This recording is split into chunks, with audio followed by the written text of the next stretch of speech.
मैं आपसे बस यही निवेदन कर रहा था कि दिलीप भाई ने जो प्रस्ताव रखा है उस प्रस्ताव का समर्थन मैं करता हूं, और इस प्रस्ताव का समर्थन इसलिए करता हूं, सबसे पहले मैं आपकी उदारता के लिए मैं आपको धन्यवाद करता हूं। कल जिस तरह से प्लान्ड तरीके से एलजी साहब के भाषण का विरोध किया गया, इसको ना केवल झूठ बोल रहे हैं 3 लोगों का, आप झूठ बोल रहे हैं, केवल 3 लोगों का, बल्कि आप झूठ बोल रहे हैं, आप झूठ बोल रहे हैं 3 लोगों का, आपने बोला 6 लोगों का, 6 लोगों का नहीं, कुल 3 लोगों का, ना केवल 7 लोगों का सत्ता पक्ष का, आप झूठ बोल रहे हैं, ना असत्य बोल रहे हैं। अध्यक्ष महोदय, हमेशा झूठ बोलते हैं आप। 3 लोगों का है केवल, आपने बोला अभी 6 लोगों का लगा हुआ है, 6 लोगों का नहीं, केवल 3 लोगों का। मैंने कब मना किया? मैंने कब मना किया? केवल 3 लोगों का आपका लगा हुआ है। अध्यक्ष महोदय, 7 लोगों का सत्ता पक्ष का। अध्यक्ष महोदय, कल पूरे हाउस ने देखा कि किस तरह से विपक्ष के साथी प्लान कर करके एलजी के साहब के अभिभाषण का विरोध कर रहे थे। जितनी भी टॉपिक थी, पहली बात इस बात की जांच हो कि विपक्ष के साथियों के पास एलजी साहब के अभिभाषण की प्रति पहुंची कैसे। और ये मैं इसलिए कह रहा हूं कि जब एजुकेशन के बाद एक कान ऐसा आते थे कि एजुकेशन कब बोलेंगे, जो ही एजुकेशन बोले नंबर 1 खड़ा हो गया। फिर कहा जी बिजली की बारी कब आएगी, बिजली तुमको बोलना है, वो कान खड़ा किया।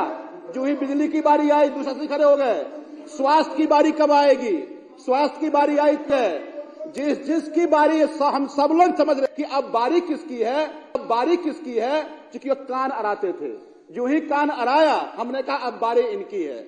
इसका मतलब ये है कि एलजी साहब के अभिभाषण की प्रति विपक्ष के साथियों के पास था, इसकी जांच होनी चाहिए।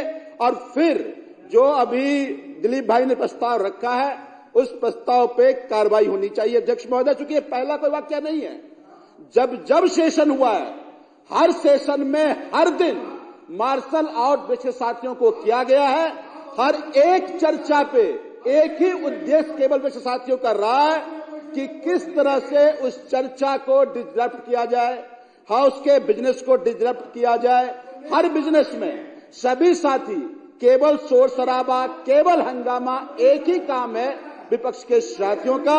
इनके इस व्यवहार से न केवल ये सदन के साथी बल्कि दिल्ली वासी भी आहत है कि जब कभी भी दिल्ली के हित की चर्चा इस सदन में होता है, विपक्ष के साथी सदन को डिसरप्ट करते हैं, उस चर्चा को रोकने की कोशिश करते हैं। आप बार बार मौका देते हैं, लेकिन बार बार मौका देने के बावजूद ये विपक्ष के साथी हमेशा इनका एक ही कंडक्ट रहा है कि किस तरह से इस सदन को डिसरप्ट किया जाए, किस तरह से इस सदन के चर्चा को रोका जाए, किस तरह से इस हाउस के बिजनेस को रोका जाए। तो आज जो दिलीप भाई ने ये प्रस्ताव रखा है, इस प्रस्ताव का मैं समर्थन करता हूं और मुझे पूरा विश्वास है कि ये हाउस केवल आपकी उदारता से नहीं चलेगा। इस तरह की उदारता का ये परिणाम है कि एलजी साहब के अभिभाषण को बार बार विपक्ष के साथियों ने डिसरप्ट किया है। तो मैं दिलीप भाई द्वारा जो प्रस्ताव लाया गया है उस प्रस्ताव के समर्थन में आज खड़ा हूं। बहुत बहुत धन्यवाद।